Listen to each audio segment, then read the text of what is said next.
Before the first shot of World War II was fired in Europe, the Soviet Union was already at war, not against a foreign enemy, but against one's own people.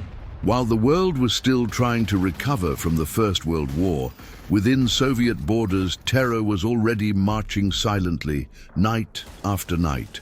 Joseph Stalin didn't govern solely through speeches or decrees.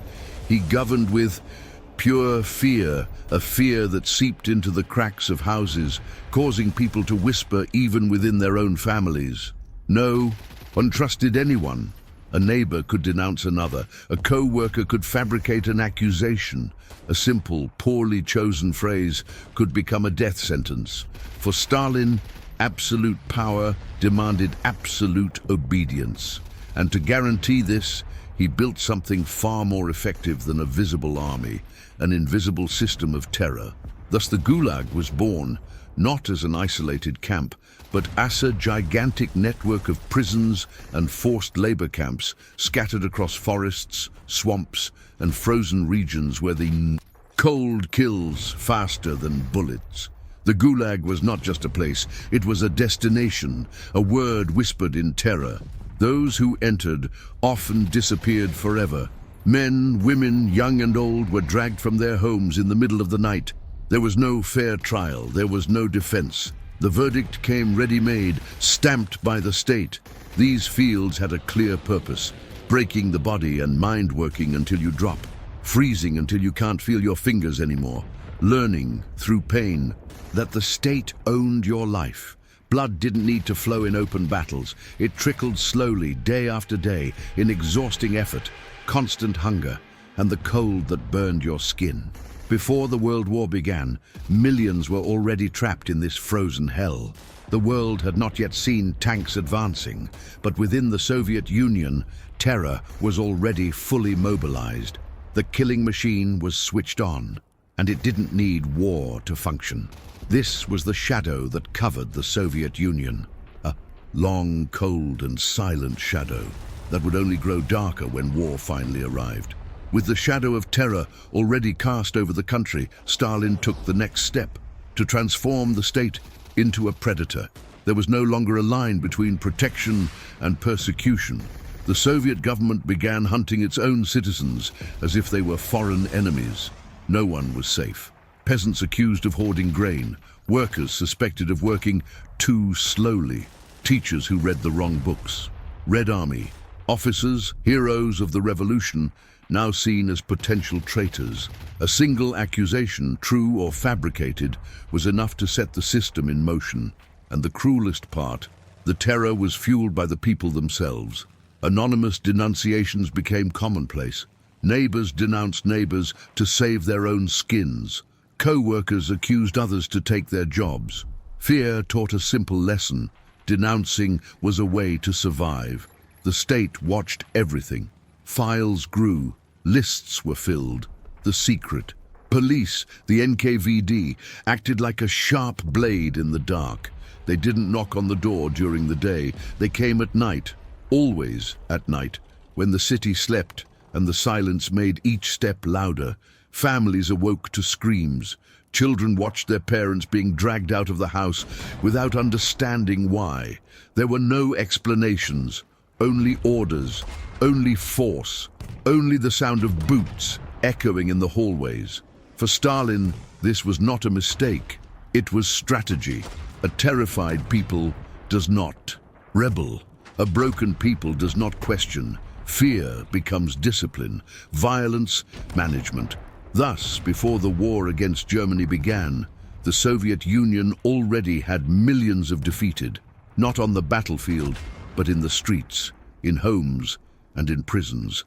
The enemy was now everywhere, because the state decided that anyone could be next. And for those marked as enemies of the people, their next fate was already sealed. It wasn't a court. It was not an immediate execution. It was something worse. It was a one-way trip to the Gulag. When the state decided that you were guilty, the trial had already ended before it even began. In Stalin's Soviet Union, the law didn't serve to protect, it served to crush. Guilt was automatic. Innocence was irrelevant. The imprisonment almost always began the same way. In the middle of the night, sharp knocks on the door, shouts. The house plunged into panic. NKVD men entered without explaining anything. They showed no warrant. They answered no questions. They only read a name, and that name was yours. Families watched helplessly. Wives tried to hold on to their husbands and were thrown to the ground. Children cried, clinging to their parents' legs, while soldiers brutally pushed them away. In minutes, an entire life was destroyed. Photographs, clothes, letters, everything was left behind. The accused was taken to dark basements, overcrowded cells, and damp corridors where the air smelled of fear and sweat. That's where the real punishment began. Endless interrogations, bright lights in their eyes, hours, days without sleep, beatings calculated not to kill, yet confession was mandatory. It didn't matter if you had done something or not. If you denied it, the pain increased. If you resisted, the punishment was prolonged. Many signed any paper placed before them, with trembling hands and blood streaming down their faces. Confessions sealed their fate. There was no lawyer. There was no impartial judge. Sometimes the trial lasted less than 10 minutes. In other cases, it didn't even exist. The sentence came ready-made, forced labor 10 years, 20 years, sometimes with no end in sight. And so, without a chance to defend themselves, millions were erased from society. They became numbers on lists. Human cargo to be sent far away, where no one would hear their cries. Prison was just the beginning. The worst was yet to come, because after the cells and the interrogations came the cruelest part of the process, the trip, a long, icy, and often deadly journey. After the sentencing, there were no goodbyes. There were no explanations. The prisoners were simply pushed out of their cells. They were lined up, handcuffed, and guarded by armed soldiers.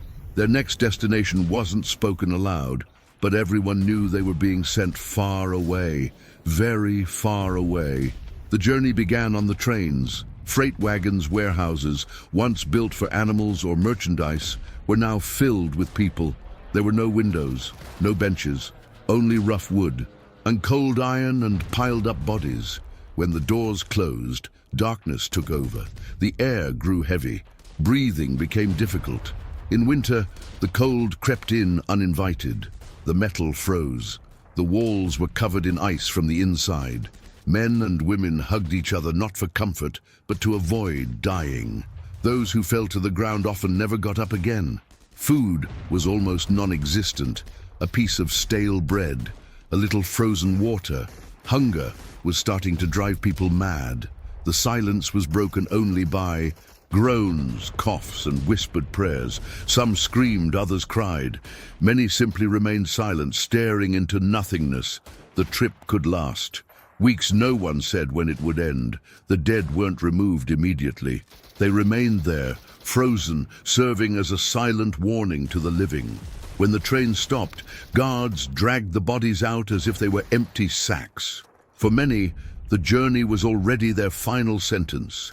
They would never see the Gulag. They would die there, amidst the iron and ice, far from home, far from any memory of humanity.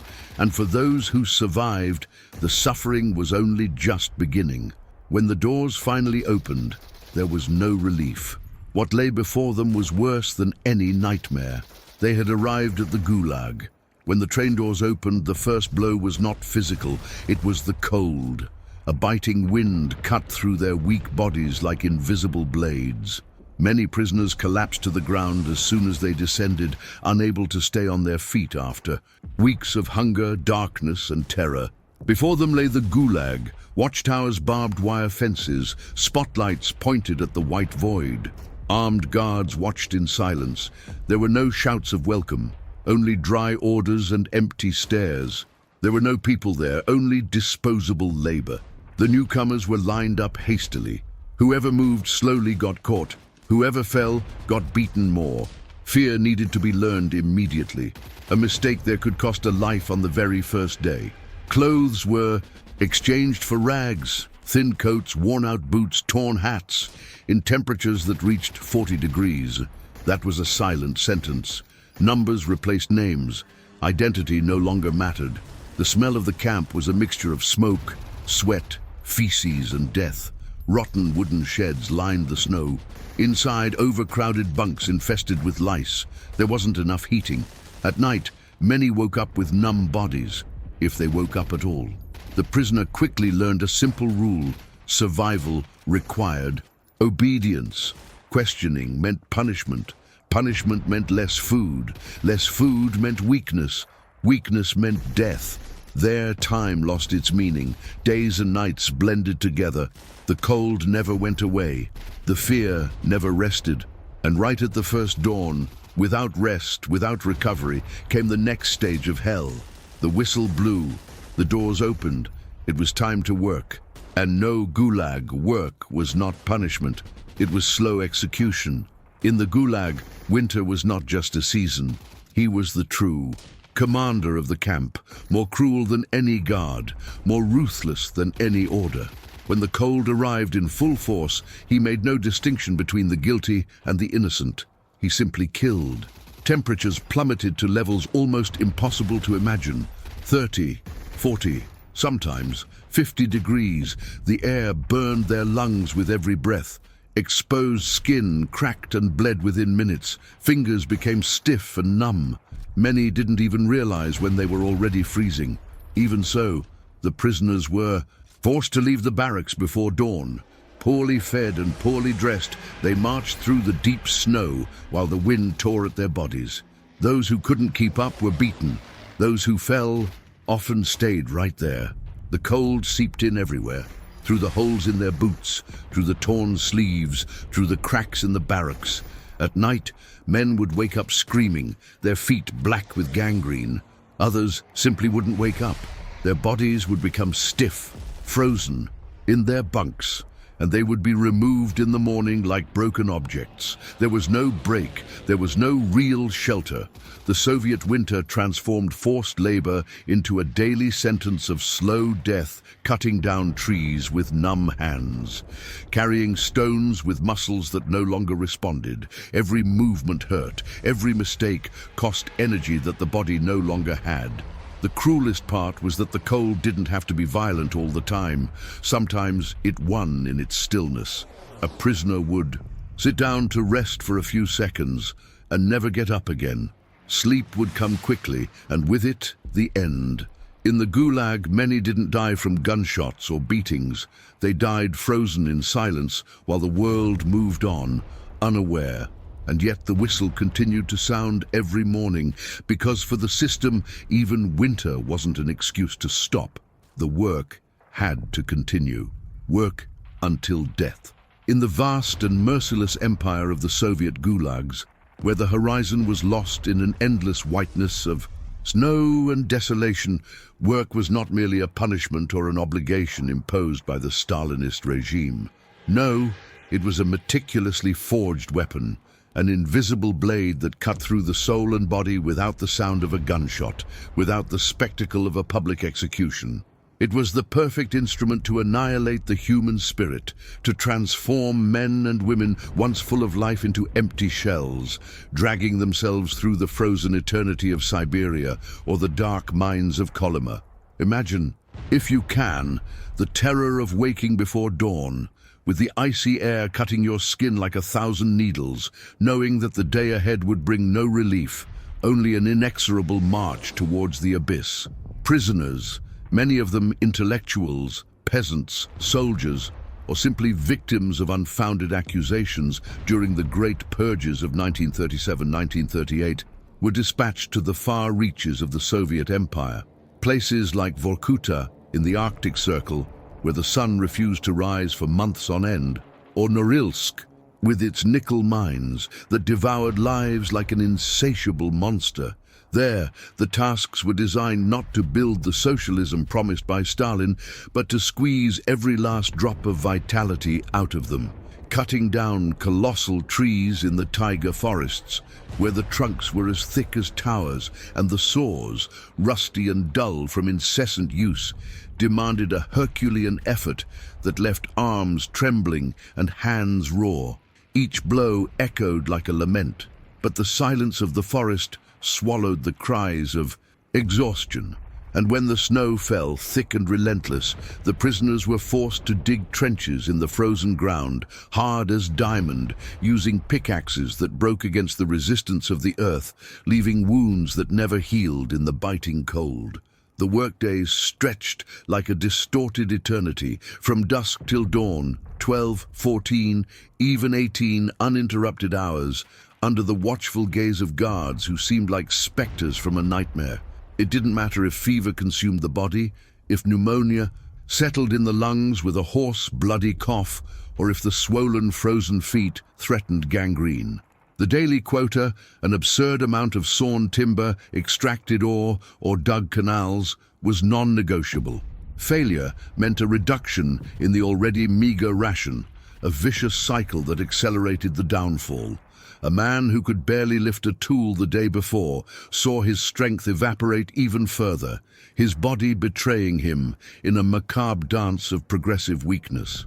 Hands, once skillful, bled until they lost all feeling, fingers blackened by cold and exertion, while ribs emerged beneath parchment-thin skin, a silent testament to slow erosion. And the terror? The terror was omnipresent, an invisible companion whispering promises of death in every gasping breath. Prisoners worked with open wounds festering in the contaminated air, without bandages or doctors, and when a doctor did appear, it was often a prisoner like them, exhausted and devoid of medicine. The guards, trained in the brutal indifference of the NKVD, watched with eyes as cold as the ice around them. A stumble, a pause to catch their breath, and then came the blow, a truncheon descending with fury, breaking bones or leaving marks that burned like fire. Kicks to already prominent ribs were routine, a reminder that humanity had been banished from those camps. Death by exhaustion didn't provoke a commotion. It was banal, expected, like the sunrise in an inverted world. When a companion collapsed in the snow, his inert body covered by a thin layer of ice, the others continued, dragging their invisible chains, while the corpse was pulled aside like discarded trash. The line continued, inexorable, a river of condemned souls flowing into the void. But the Gulag was cunning in its cruelty. Some prisoners, in a flash of desperation, tried to outwit the system, hiding broken tools to feign productivity or trading shady favors for an extra piece of bread. Others formed fragile alliances, sharing secrets of survival, whispered in the barracks at night where the wind howled like a hungry wolf. However, the price was always exacted. The body, the ultimate traitor, yielded under the accumulated weight, a heart that stopped mid-blow, lungs that filled with fluid in the thin air, or simply a mind that broke, leading the prisoner to wander to death in the white vastness. There, time was not a kind healer. It was a relentless torturer, stretching each minute in agony, corroding hope until only the empty echo of despair remained. And while these men and women slowly perished in the icy embrace of Siberia, a grim truth was revealed. Forced labor wasn't just about extracting timber for Leningrad's factories, or for Magnitogorsk's furnaces, or roads that snaked through inhospitable territories like the White Sea-Baltic Canal, built at the cost of hundreds of thousands of lives between 1931 and 1933. No, its essence was far more perverse. It was about sowing fear, a primal fear that seeped into the veins like poison, paralyzing any whisper of rebellion. It was about extinguishing the flame of resistance, transforming the Soviet people into a submissive mass, terrified by the mere mention of the camps. The Gulag didn't just build infrastructure, it erected walls of terror around the collective soul of the nation. However, amidst the clutches of work and cold, lurked an even more insidious adversary, a demon that devoured from the inside out, day after day, without pity or pause. Something that transformed the body into an empty shell and the mind into a labyrinth of madness. Hunger, the hunger that drives you mad. In the dark heart of the Gulags, where the wind carried the laments of forgotten souls, hunger did not erupt like a violent storm, but insinuated itself like a treacherous fog, poisoning the air, the blood, and the thoughts. It was calculated with surgical precision by the architects of Stalinist terror, men like Genrikh Yagoda and Nikolai Yezhov, who oversaw the system during the darkest years of the 1930s, not to nourish, but to prolong the agony, keeping the prisoner in a limbo between life and death, capable of working until final collapse. Imagine the dread of waking up with a twisted stomach, knowing that the day's ration would be a cruel illusion, a phantom of sustenance that evaporated before even satiating the devouring emptiness. The daily ration was a parody of a meal, a chunk of black bread, hard as stone and often moldy, weighing no more than 300 grams on good days, and a watery soup, a murky mixture of boiled water with rotten vegetable peels or meager grains, floating like wreckage in a sea of nothing. After endless hours of toil in the bone-chilling cold, temperatures that plummeted to 50 degrees Celsius in places like Oymyakon, known as the Pole of Cold, this miserable repast was devoured in seconds, leaving an even greater abyss in the stomach.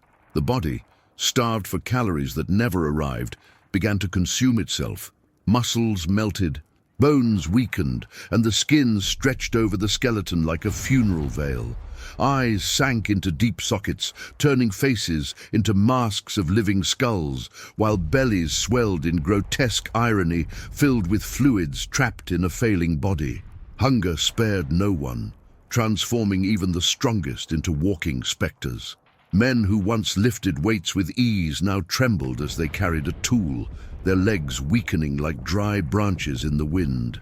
The once sharp mind dulled, memories faded, names of loved ones dissolved into mist, and thought was reduced to a primal obsession with food.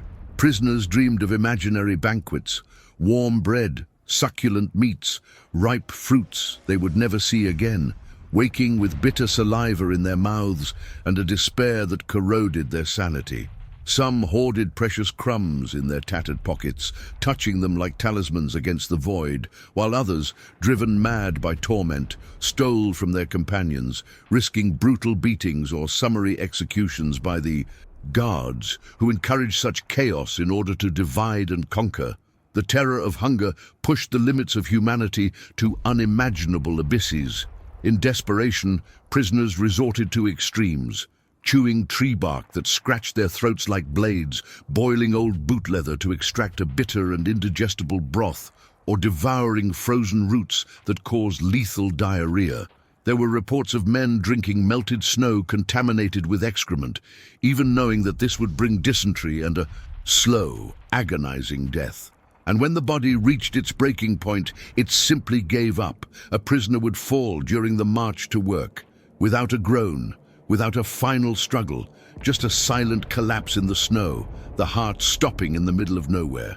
There was no dignity in death. Bodies were piled up like firewood, awaiting the spring thaw to be buried in mass graves, where thousands lay anonymous, forgotten by the world. But hunger didn't just destroy the body, it eroded the bonds that unite humanity. Friendships forged in adversity evaporated at the prospect of an extra crumb. Solidarity, once a beacon of hope, became a deadly luxury. Sharing food could mean condemning oneself to irremediable weakness. In the Gulag, the system fostered this erosion, encouraging denunciations for additional rations, creating hierarchies where the urki, common criminals elevated to overseers, reigned with iron fists, distributing crumbs in exchange for blind loyalty. A starving man doesn't plan daring escapes. He doesn't dream of revolts. He simply survives one day at a time, in terror that the next might be his last. As hunger deepened, like a poisonous root spreading through the arid soil of the soul, another evil sprouted from the bowels of the system, nourished by hopelessness and isolation. An evil that transformed prisoners into predators of one another, where violence came not only from the guards, but erupted from within the barracks, the lines, the dark mines. Violence among the prisoners, an orchestrated chaos that amplified terror to infernal levels. The violence that devours its own. In the labyrinth of horror that were the Gulags, where every shadow seemed to carry a veiled threat, violence among prisoners was not a regrettable accident, but a deliberate consequence of the regime, a fire fueled by the flames of hunger, cold, and despair.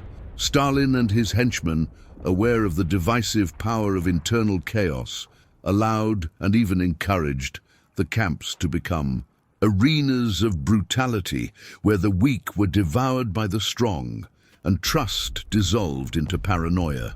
Imagine the terror of sleeping in an overcrowded tent with dozens of bodies piled up like animals, knowing that a neighbor could at any moment reach out to steal your rations or worse, silence you with an imaginary accusation.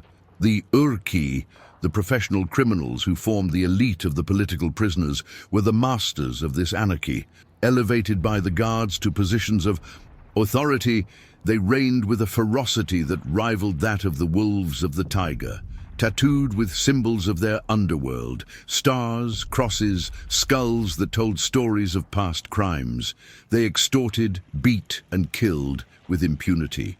A political prisoner, perhaps a teacher or an engineer dragged from the comforts of Moscow during the terror of 1937, could be forced to hand over his ration of bread under threat of an improvised knife, made from a piece of sharpened metal in the darkness.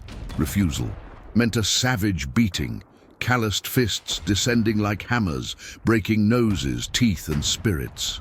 Blood ran down the hard-packed earth floor, mingling with the accumulated dirt, while the guards watched from afar, laughing at the degradation. Violence manifested itself in countless forms, each more terrifying than the last. In the deep mines of Kolyma, where the air was thick with toxic dust and the echo of muffled explosions, disputes over tools or a safer place could escalate into deadly fights. Men grappling in the dark, claws scratching faces, teeth biting flesh in a primal frenzy. Women, segregated in camps like those in Akmolinsk, faced additional horrors, gang rapes orchestrated by the Urki or even the guards, leaving scars that went beyond the physical, corroding the soul with a despair that made death seem like a mercy. Children, daughters of enemies of the people sent to Gulag orphanages, learned violence early, fights over a piece of cloth to keep warm, or beatings from supervisors who treated them like vermin. The terror of this internal violence was amplified by the paranoia the system sowed. Anonymous denunciations were encouraged. A whisper to a guard could earn an extra ration, but also seal the fate of a comrade, sent to punishment cells where isolation and torture awaited. Imagine the dread of a casual conversation turning into a trap, of a glance exchange being interpreted as conspiracy. Friends became suspects, and solidarity, once a tenuous thread of hope, was severed by the blade of distrust. Entire nights spent on watch, eyes open in the dark, listening to irregular breathing, fearing the blow that would come from the shadows. And despair. It settled in like a plague, transforming the prisoners into empty shells of themselves. Many, driven mad by the constant threat, opted for suicide, throwing themselves against electrified fences, cutting their veins with shards of glass, or simply stopping eating, embracing hunger as a final lover. Others, in a futile act of rebellion, started riots, like the one in Vorkuta in 1953 after Stalin's death, where thousands rose up, only to be massacred by machine guns, their bodies left as a warning in the snow-stained red. Violence devoured everything. Bodies, minds, hopes. It was the apex of Gulag terror, proving that man, under extreme pressure, could become his own worst enemy. But even within this spiral of horror, the Gulag held deeper layers of suffering where the cold was not merely climatic, but a force that froze the very essence of life. Absolute isolation, the oblivion imposed by the regime, the isolation that erases existence. In the isolated confines of the Gulags, where the outside world seemed a distant myth, isolation was not merely geographical, it was a sentence of obliteration, a void that swallowed identities and memories, leaving only echoes of terror and despair. Prisoners were ripped from their lives, families shattered during the mass deportations of the 1930s, like those of the Kulaks or the Baltic peoples in 1941, and cast into a limbo where letters were censored, visits forbidden, and contact with the outside world a forbidden dream. Imagine the horror of being erased from the map of humanity, your name reduced to a number in a dusty NKVD file, while loved ones at home received official lies, sentenced to 10 years without the right to correspondence, a euphemism for execution or disappearance. The barracks, overcrowded with up to 200 souls in spaces designed for 50, were cauldrons of paradoxical isolation. Bodies piled up, but souls separated by walls of distrust. The forced silence during work, any conversation could result in punishment, widened the inner abyss. Many went mad under the weight of the emptiness, hallucinations of familiar voices, visions of lost homes, or simply a numbness that turned days into an eternal fog. The terror of oblivion gnawed at them. Do I still exist? Does anyone remember me? Families outside suffered equally, with mothers waiting years for news, only to discover decades later that their children had perished in 1938 during the peak of the Great Terror. And in that isolation, despair blossomed like a poisonous flower, suffocating any spark of resistance. The regime knew a man alone is a broken man, but the Gulag, in its infinite cruelty, still reserved the final torment, the one that sealed the cycle of horror. Anonymous death, the legacy of nothing. In the dark depths of the Gulags, where darkness was not merely the absence of light, but an oppressive presence that seeped into the pores of the skin and the recesses of the mind, terror was not confined to whips and the cold stares of NKVD guards. No, it germinated from within, like a virulent plague deliberately planted by the Stalinist regime, designed to divide, conquer, and annihilate any vestige of human solidarity. The system, forged in the iron years of the 1930s during the great purges that swept through the Soviet Union like a bloodstorm, was a perverse social engineering machine. It pitted prisoners against each other in a brutal arena of survival, transforming fellow sufferers into voracious predators and mere existence into a constant war of all against all. Imagine the utter terror of living in a world where the enemy is not just the visible oppressor, but the man next to you, whose panting breath in the dark tent could be the prelude to a fatal attack. Common criminals, the Urki, hardened. Thieves from the streets of Moscow, murderers forged in Tsarist prisons who survived the 1917 revolution, bandits who had navigated the turbulent rivers of the new economic policy in the 1920s, were elevated to a privileged caste within the camps. Stalin, in his calculated paranoia, saw them as perfect tools, men accustomed to raw violence, devoid of political ideals that could foment rebellion. They received extra rations, portions of bread that seemed like banquets compared to the crumbs of the others, lighter tasks, allowing them to conserve their strength while the political prisoners, intellectuals, Kulak peasants deported en masse between 1929 and 1933, or Red Army officers purged in 1937, succumbed to the crushing labor. In return, the Urki maintained order with a ferocity that rivaled that of Siberian wolves. They acted as informal overseers, dispensing arbitrary punishments, extorting scarce goods, and imposing a reign of terror that eased the burden on the guards. It was a macabre symbiosis, where the regime saved bullets and effort, allowing the prisoners to self-destruct in a cycle of hatred and submission. At night in the barracks, precarious structures of rotting wood, hastily erected in places like the Solovki complex on the White Sea Islands, where the first gulags took shape in the 1920s, or in the vast Kolyma camps, opened in 1932 to exploit gold and human suffering, danger intensified like a shadow elongated by moonlight filtering through cracks. The air, thick with the stench of sweat, urine and decay, vibrated with palpable tension. Beatings erupted without warning. An Urki, perhaps a veteran of the Leningrad gangs, might wake a political prisoner with a punch to the stomach over an imaginary debt, or for a defiant look during the day. A piece of bread, treasured under a lice-infested straw mattress, could cost broken teeth, fractured ribs, or eyes swollen to temporary blindness.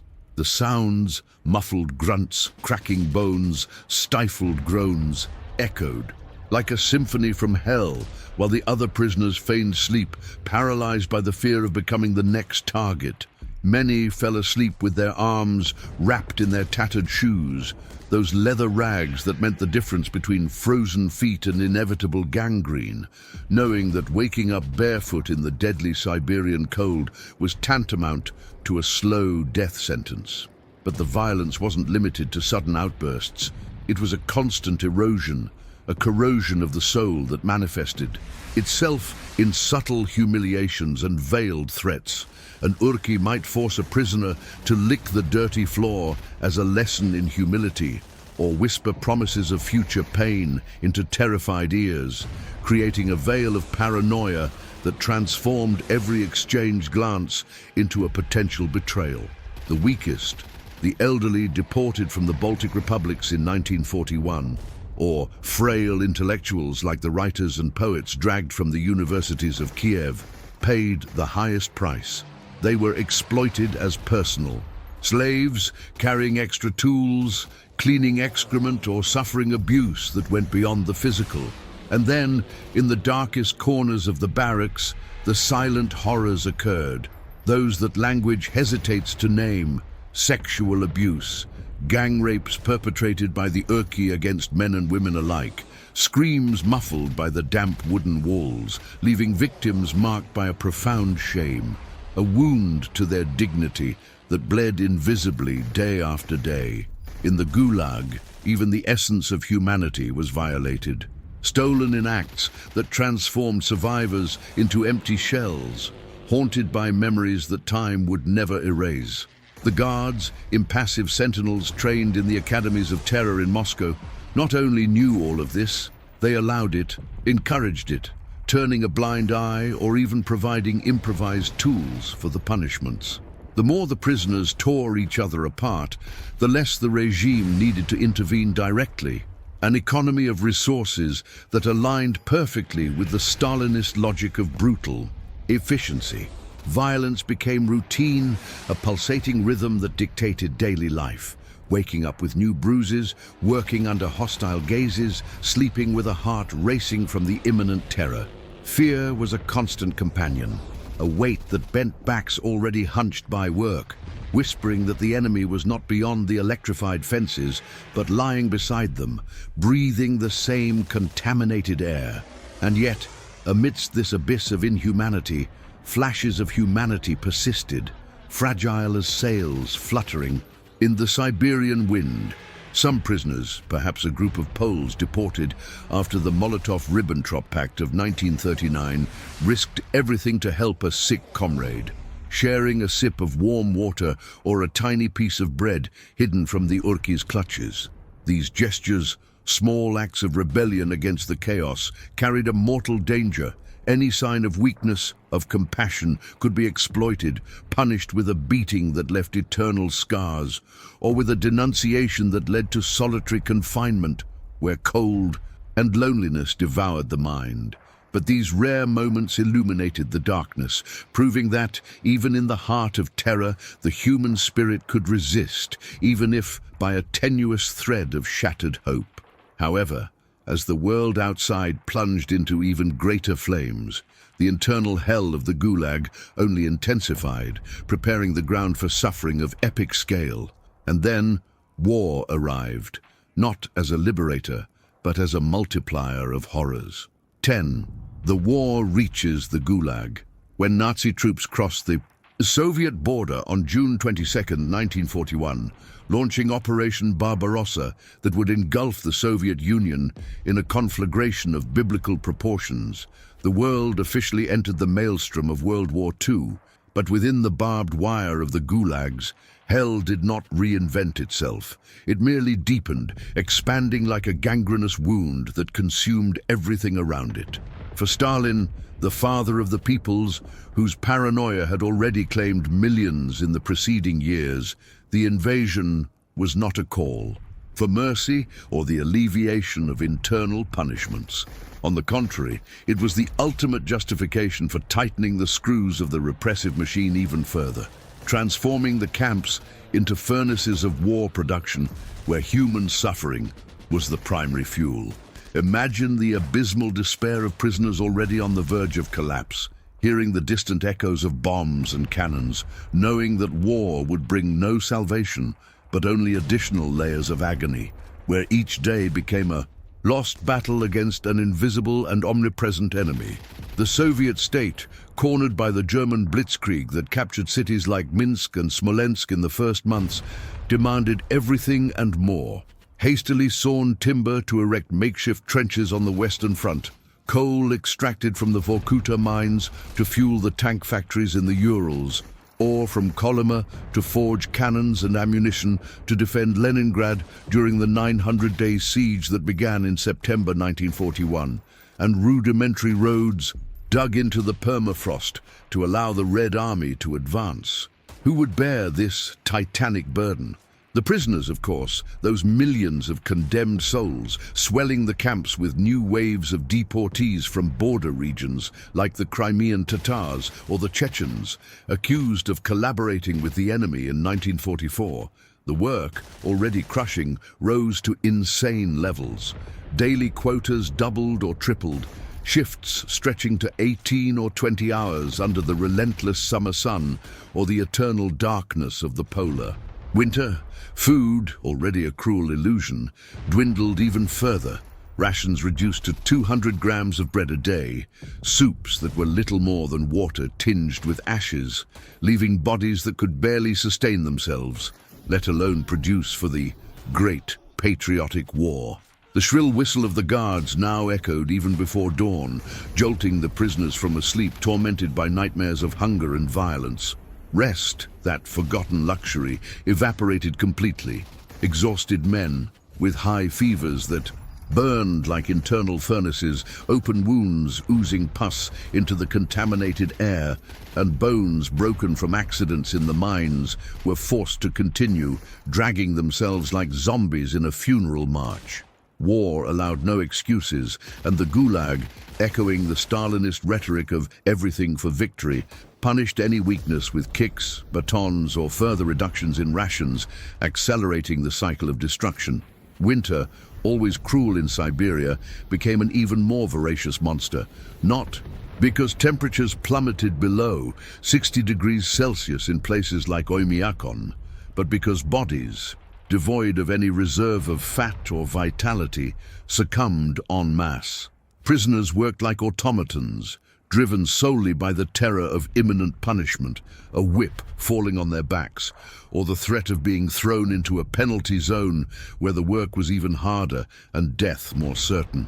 Meanwhile, beyond the fences, Soviet propaganda thundered about national unity against fascism, posters glorifying the heroism of the people, speeches by Molotov and Stalin evoking sacrifice and patriotism, songs echoing on the radios about the defense of the fatherland. But inside the camps, there was no glory, only anonymous and inglorious death. Bodies falling in the snow during marches, frozen in grotesque postures before they were even noticed, or prisoners succumbing to scurvy, their gums bleeding and teeth falling out like rotten leaves. Some heard rumors filtered from the front, the devastation of Stalingrad in 1942-1943, where millions perished in smoldering ruins. The fall of Kiev, only recaptured in 1943. The horrors of Nazi camps like Auschwitz, which ironically echoed those of the Gulag. For them, however, the war seemed a distant echo, a luxury of others' suffering, while the closest enemy remained the bone-chilling cold, the hunger that devoured the insides, and the state that, in the name of freedom, enslaved its own citizens. And then a new wave of terror swept through the camps. The arrival of Soviet soldiers, once heroes of the front, now treated as traitors. Captured by the Germans in catastrophic battles like Kharkov in 1942, or simply survivors of decimated units, these men, many of them young men hastily recruited after the invasion, were repatriated only to be sent to the Gulag under Stalin's Order 270 of August 1941, which declared any prisoner of war a deserter. They arrived at the camps in overcrowded trains, their bodies scarred by bullets and grenades, their minds haunted by the horrors of the front line, only to face a new hell. Accused of cowardice or collaboration, they were forced into the most dangerous work, such as detonating mines in precarious conditions or digging trenches under simulated fire. The Gulag swelled, overcrowded beyond imagination, from 1.5 million prisoners in 1941 to more than 2 million in 1945, becoming even more deadly, with epidemics of typhus and dysentery sweeping through the barracks like biblical plagues, claiming lives in numbers that rivaled the casualties on the front lines. Despair reached unimaginable heights. Prisoners, seeing the war as an extension of their own condemnation, lost any vestige of hope. Some attempted suicidal escapes, running into the endless taiga only to perish from hunger or be recaptured and publicly executed as an example. Others, in desperate riots like the one at Ust-Usa in 1942, rose up against the guards, only to be massacred by machine guns, their bodies left exposed in the snow as a macabre warning. The war did not liberate. It amplified terror, transforming the Gulag into a microcosm of global chaos where suffering reached a cosmic scale and death an inevitable companion. In the muddy trenches and snowy fields of the Eastern Front, where the roar of German panzer tanks mingled with the crackles of Soviet artillery, Red Army soldiers faced the apocalypse of World War II with a courage forged in desperation. They had survived titanic battles, like Kursk in 1943, the largest tank confrontation in history, where the ground trembled under the weight of thousands of vehicles and the air thickened with the smell of gunpowder and burnt flesh. Many had seen comrades torn apart by grenades, machine-gunned in suicidal advances, or frozen in the endless nights of the Russian winter, when temperatures plummeted to levels that made the metal of weapons crack like glass. These men, often young peasants torn from their villages or factory workers, from Stalingrad, fought not only against the Nazi invader, but against the specter of death that hung over every order to advance. To survive this chaos, to emerge from the ruins of bombed cities like Kharkov in 1942, where entire streets became mass graves, or to escape the siege of Leningrad, where famine claimed thousands of lives, was a miracle that should have brought honor and rest. But for the Stalinist regime, survival carried the poison of suspicion, an indelible stain that transformed heroes into potential traitors, condemning them to a fate slower and crueler than any enemy bullet. Stalin's paranoia, fueled by NKVD reports and the ruthless doctrine of war communism, saw every soldier captured or separated from their unit as a potential collaborator with the enemy. Order 270, issued in August 1941 in the early months of the German invasion, explicitly declared any prisoner of war a deserter, a coward who had voluntarily surrendered, betraying the motherland. Upon their return, many released in prisoner exchanges or rescued during the Soviet advance on Berlin in 1945, These veterans were not greeted with glittering medals or triumphal parades in the streets of Moscow. Instead, they faced endless interrogations in the cold, damp rooms of NKVD barracks, where officers with eyes as empty as bottomless pits bombarded them with treacherous questions. Why did you survive when your comrades died? What did you reveal to the Germans? Why didn't you kill yourself to avoid capture? Doubt, that poisonous fog that Stalin cultivated as a weapon, was enough to seal destinies. It didn't matter if the soldier had fought bravely in Smolensk or Sevastopol. The mere possibility of ideological contamination was enough for a sentence of 10, 15 or 25 years in the camps, often under Article 58 of the Soviet Penal Code, which encompassed counter-revolutionary crimes in a broad and inescapable network. Thus, these veterans, still wearing tattered grey uniforms stained with blood and mud, with fresh scars hastily stitched together in field hospitals, metal fragments lodged in muscles that throbbed with every movement, and traumas that echoed in nightly nightmares of explosions and screams, were dispatched to the Gulag without ceremony. They arrived in overcrowded trains, the same cattle cars that had transported kulaks in the 1930s or Poles in 1939, rattling along tracks that snaked through the Siberian vastness to destinations like Norilsk or Magadan, where gold and nickel were extracted at the cost of human lives. There was no time for recovery. Bodies still weakened by gunshot wounds, concussions that caused constant dizziness, or limbs amputated in rudimentary surgeries were immediately thrown into forced labor. The system, a merciless machine lubricated by the blood of millions, made no distinction between the war-hardened soldier and the innocent civilian. All were disposable cogs in the Stalinist production machine. These men, who had endured the mechanical hell of modern warfare, the deafening hum of Stuka planes diving to bomb, the roar of Katyushas launching rockets in devastating salvos, the terror of anti-tank mines exploding beneath their feet, now faced a more insidious, more patient, more inexorable adversary. The eternal ice of Siberia, the soul-sucking labor, the cold that penetrated like a slow blade. In the deep mines of Vorkuta, opened in 1936 and expanded during the war to supply coal to the munitions factories, they were forced to descend into dark, suffocating shafts, pickaxes in trembling hands, extracting tons of ore while toxic dust filled lungs already damaged by mustard gas or smoke from frontline fires. Winter, that merciless titan that froze entire rivers and transformed the taiga into a white desert, showed no respect for past bravery. Temperatures that plummeted to 50 degrees Celsius bit into exposed flesh, causing frostbite that led to amputation without anesthesia or to silent death in sleep. The work didn't stop. Impossible quotas of wood for fortifications or canals for military transport, dug into soil as hard as steel, demanded an effort that depleted already exhausted reserves. Many did not last long. Bodies scarred by Nazi bayonet wounds or shell fragments quickly succumbed to the combined onslaught of hunger, exhaustion, and disease. Pneumonia settling in weakened chests, scurvy corroding gums and bones, chronic diarrhea draining the last of their strength.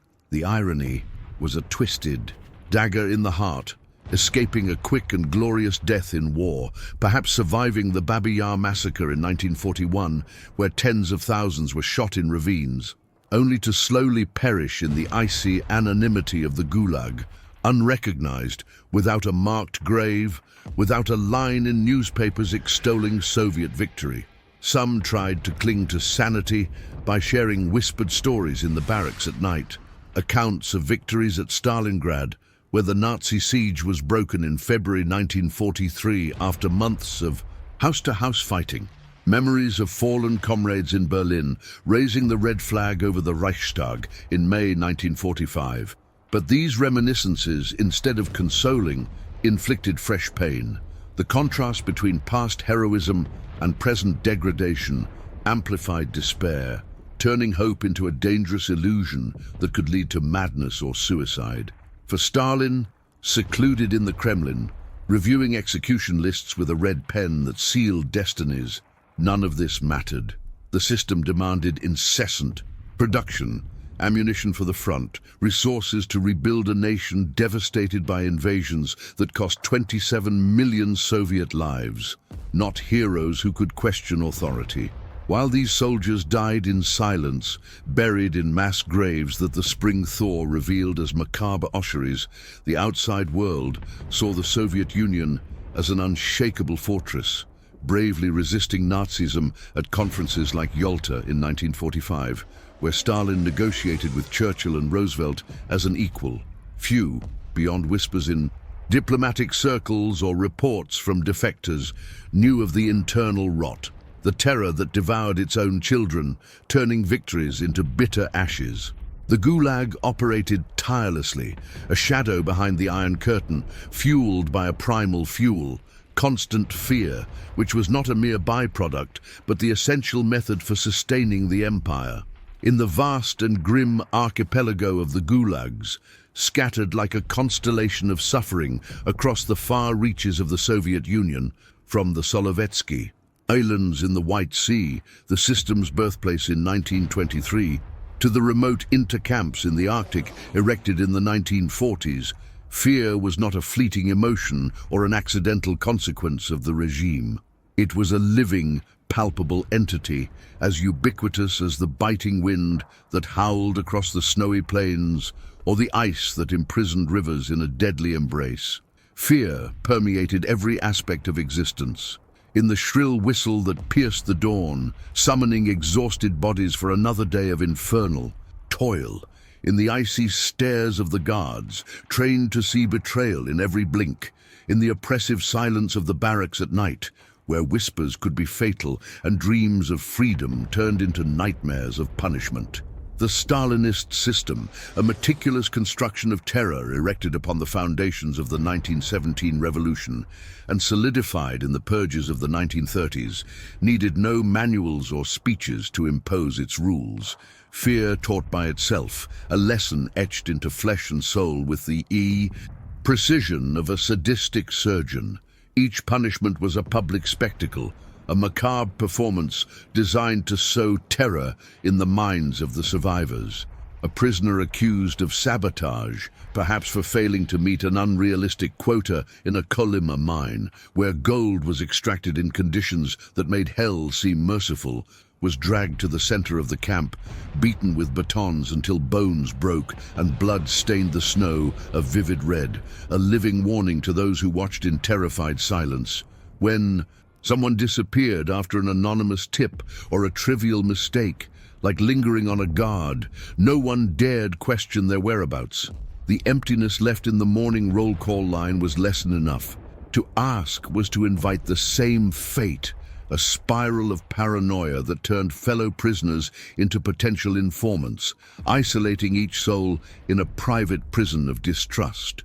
Fear accelerated learning, newcomers arriving in massive waves like the Balts deported in June 1941 or the Volga Germans in August of the same year, quickly understood the unspoken rules, bowing before the invisible whip that hung over them all. Stalin, the taciturn Georgian who rose to absolute power after Lenin's death in 1924, ruled from afar, from the fortified Kremlin where sleepless nights were spent reviewing execution lists that claimed thousands. But his presence was an omnipresent shadow in every camp. His name was invoked like a talisman of terror. Prisoners whispered it with reverential dread, convinced that the great leader had eyes everywhere, ears in every conversation, an omniscience fueled by the vast NKVD network, with its millions of informants scattered throughout the nation.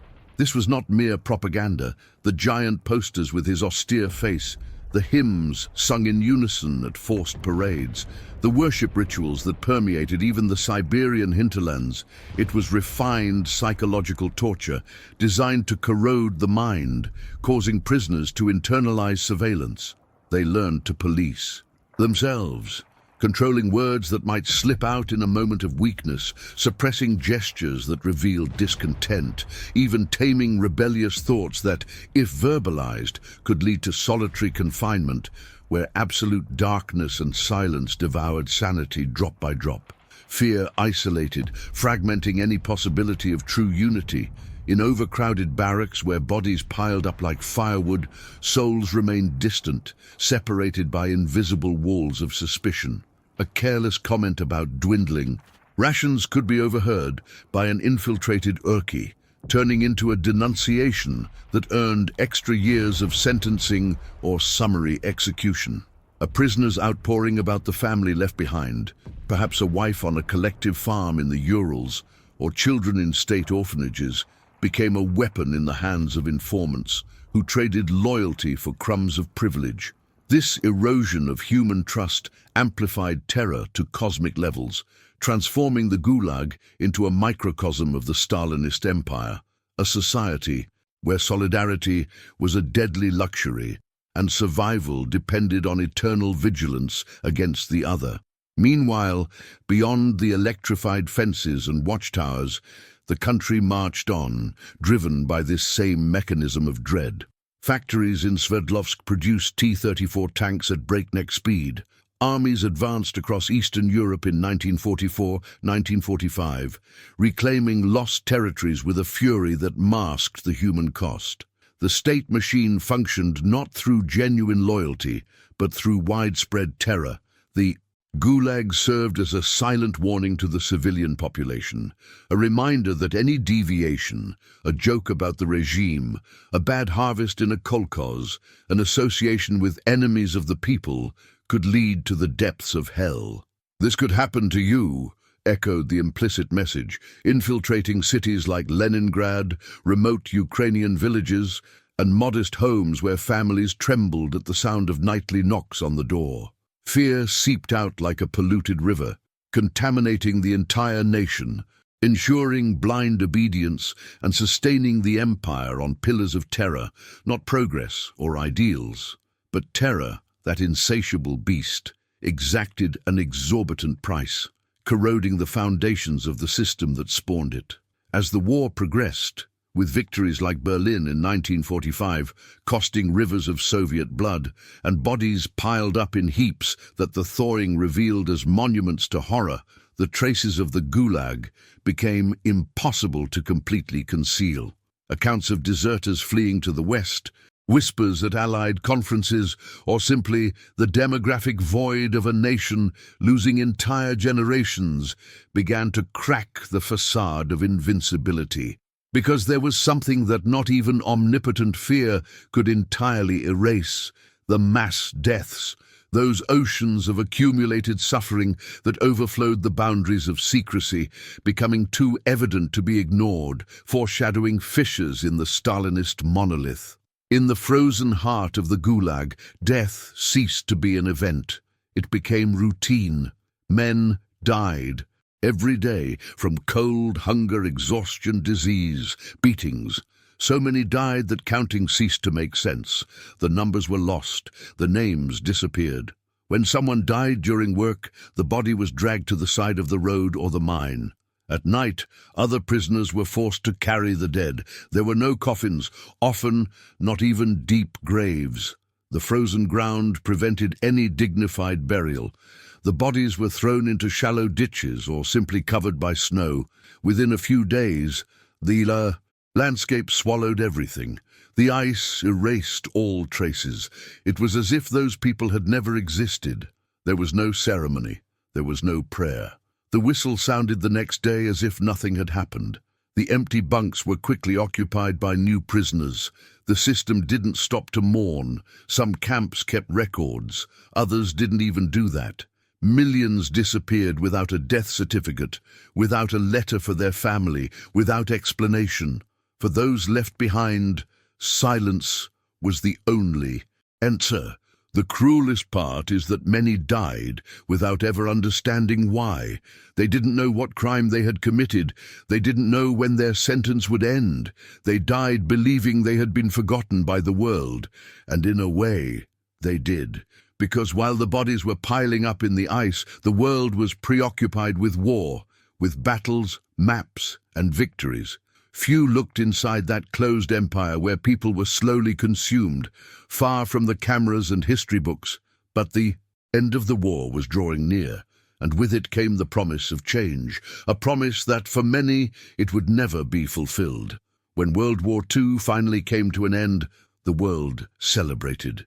Ruined cities rejoiced in the victory. Soldiers returned home.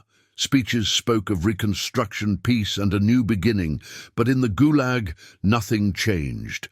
The gates did not open, the fences remained in place, the whistle still sounded at dawn. For millions of prisoners, victory against Nazism did not mean liberation. It meant only a new excuse to remain imprisoned. Stalin now had another enemy: suspicion. Veterans who had fought all the way to Berlin were accused of having seen too much. Civilians who had passed through occupied territories were considered contaminated. Prisoners of war liberated from German camps were sent directly to Soviet camps. The logic was simple and cruel. If you survived, something is wrong. New waves of prisoners arrived. The camps remained full. The work continued to be arduous. The cold continued to kill. The system that had been created before the war proved that it did not need it to exist. For many who were still alive, the post-war period brought a different kind of pain, frustrated hope. They heard rumors of peace. They dreamed of freedom. They waited for amnesties that never came, and this waiting gnawed at them as much as hunger. Some were released years later, broken, sick, unable to return to normal life. Others never left. They died. Right there, after the war, far from any battlefield. The world moved on, not the Gulag. And when Stalin finally died, something began to change. But it was too late for countless lives. What remained was a heavy, cold legacy, impossible to erase. A legacy built on fear, silence, and ice. The Gulag was designed to be hidden, but its impact spanned generations. Even after Stalin's death and the closure of many camps, the suffering remained alive in the bodies and minds of the survivors, marked by deep trauma and learned fear. Cities, roads, and railways were built with forced labor, erected upon anonymous lives buried in the ice. For decades, speaking about the Gulag was forbidden. Documents hidden, stories erased, families condemned to silence. Over time, the truth began to emerge. The world came to understand that in addition to the war against Hitler, there was an internal war against millions of innocent people. The legacy of the Gulag serves as a clear warning. When absolute power uses fear as a tool, violence doesn't need battlefields. It lives in the shadows and persists as long as it goes unnoticed.